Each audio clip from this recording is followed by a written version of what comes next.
সভাপতি কাপুরা সরকারি প্রাথমিক বিদ্যালয় উপস্থিত আছেন গণ্যমান্য ব্যক্তিবর্গ, সাবেক সভাপতি, অত্র বিদ্যালয়ের প্রধান শিক্ষক শিক্ষিকা মন্ডলী সহ সকলকে আমার পক্ষ থেকে শুভেচ্ছা। আমার উপজেলা শিক্ষা অফিসের তরফ থেকে আপনাদের সবাইকে ধন্যবাদ এবং কৃতজ্ঞতা জানাচ্ছি। আমরা আসলে মূলত কি জন্য এখানে উপস্থিত হয়েছি, আপনারা বাচ্চা স্কুলে পাঠাবেন, আপনার বাচ্চা নিয়মিত স্কুলে আসবে।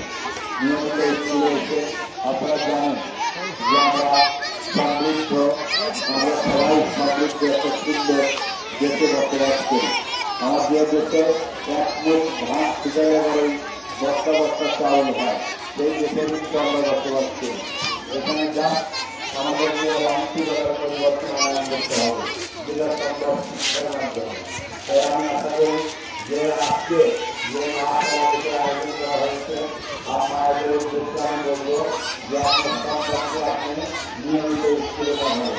স্কুলে না পাঠালে পরে আপনার সন্তান আস্তে আস্তে স্কুল মুখ হবে, জলেতে কাজে যাবে, রিক্সা ভ্যানের কাজে যাবে, এক সময় আপনাকে চিহ্ন করবে।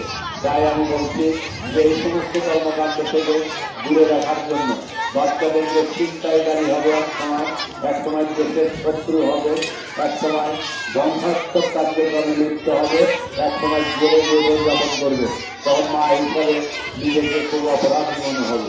তাই আমি আপনাদের উদ্দেশ্যে বলবো যে আপনার সন্তানকে আপনি নিজের মতো করে তুলবেন, যাতে শিক্ষকরা যে নির্দেশনাগুলো দিচ্ছে, এলাকার অভিভাবক মন্ডলী যে নির্দেশনাগুলো দিচ্ছে, সেই নির্দেশনাগুলো যেন আপনারা প্রতিপালন করতে পারেন।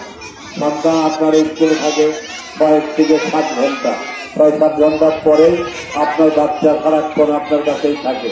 স্কুল থেকে যাওয়ার পরে অবশ্যই বাচ্চাকে খেলাধুলার জন্য এমন কোথাও পাঠাবেন না যেখানে পুকুর, ডোবা বা নালা আছে, যেখানে ছোট বাচ্চা পড়ে গেলে আর উঠতে পারবে না, বা এমন কোনো পরিবেশে মিশাবেন না যেখানে আপনার সন্তানকে হাঁটতে হাঁটতে কোনো মেলায় বা অন্য কোনো জায়গায় নিয়ে যায়, পরে বাচ্চাকে আর পাওয়া যাবে না।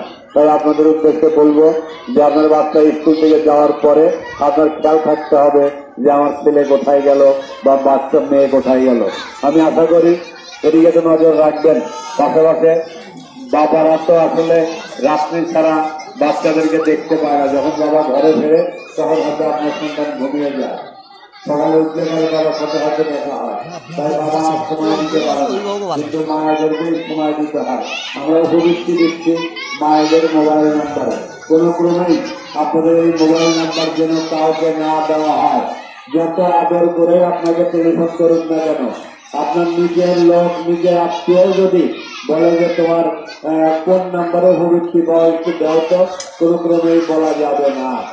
আপনার ওই নাম্বারে উপবৃত্তি মানে ওই নাম্বার টাকা, ওই নাম্বার যদি কাউকে দেন তাহলে ওই টাকা সে তুলে দেবে, আপনি পারেন না। তাই বলছি মোবাইল নাম্বার কাউকে দেওয়া যাবে না।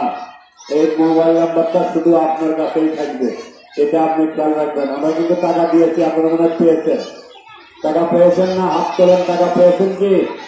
উপবৃত্তির টাকা পেয়েছেন? এর মধ্যে পান নাই, চলে আসবে, ভুলে যায় ঘুরতে। আপনারা একটু সবাই আমাকে বলেন যে আপনার ছেলেকে নিয়মিত, ছেলে মেয়েকে নিয়মিত স্কুলে পাঠাবেন। হাত তোলেন, দেখি কতজন হাত তুলতে পারেন। হাত